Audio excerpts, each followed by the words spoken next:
Welcome to this week's brief book review. The book we're looking at this week is called The Ambassador by author Tom Fletcher. Tom Fletcher's principal of Hertford College, Oxford, and was Foreign Policy Advisor in number 10 Downing Street to three UK Prime Ministers, Blair, Brown and Cameron. He also served as the UK's ambassador to Lebanon, so clearly a guy who knows a lot about foreign policy and diplomacy. This is Tom's first fiction book, and it's called, as I said, The Ambassador. So what's it all about, I hear you say? Well, the ambassador in question is a chap called Ed Barnes. He's the UK's ambassador to France and is based in the ambassador's residence in Paris. The story kicks off with Ed hosting a somewhat tedious party, usual story for the ambassador. The attendees are the usual crew. There are politicians, there are fellow diplomats, there are members of the press, etc. Unfortunately, during the course of the party, there's a death in the ambassador's residence. And it turns out a lady called Amina Joshi is an activist currently staying in the ambassador's residence seeking political asylum, and indeed a friend of the ambassador's wife Emma and his daughter Stephanie. Amina has been found with her throat cut. The French police are called immediately, as well as the British police. There's a slight jurisdiction battle to start off with. Eventually the French hand it over to the British. But both the French and the British are convinced that this is a suicide and there's nothing to see here. Ed isn't as convinced. In fact, he's convinced that it's not a suicide. He knows for a fact that the knife involved in the event has been switched because the original one had the ambassador's crest on and later on it didn't. And Ed is determined to find out what's going on here, and even more determined to find out why both the English, the French, and it turns out the Americans as well want to just shut this down.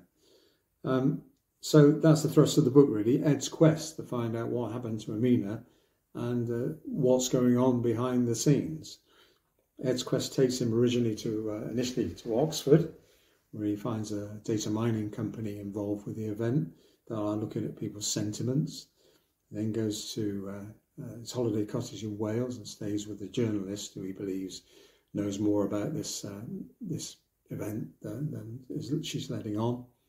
Then goes to Copenhagen, talks to a guy called Magnus Pedersen, who's the front for an organisation called the Dissenters, who publish information about politicians' personalities that they wouldn't wish to be published. Basically, he's revealing their sins and misdemeanours in public. And then Pedersen and his crew are involved with this event as well. Ed also ends up in Lebanon talking to a former warlord that he's dealt with in the past, who has contacts with the Russians. So there's a whole mixture of stuff going on here. Certainly I found the book very slow to start off with. But once Ed had begun his quest to find out what was going on, the story moved a lot quicker and it was a very good, very interesting read.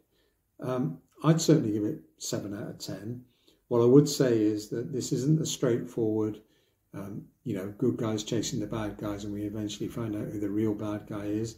It's that, but much more than that. It's, there's a commentary on modern political life, I guess. There are Teflon politicians that aren't quite as they seem. There are events that aren't quite as they seem. There are, people doing data mining and finding out all sorts of stuff about us that, perhaps we wouldn't like to be found out. He's dealing with academics that are looking at profiles of the sort of people that are likely to get the next pandemic. So a lot of modern, on-point stuff to consider. Having said that, as I said, I found it a good read. I'd give it 7 out of 10. It's 300 pages. I read it in 2 sessions. Well worth a read. That's it for this week's brief book review. 10/10 to do it again. Thanks for watching.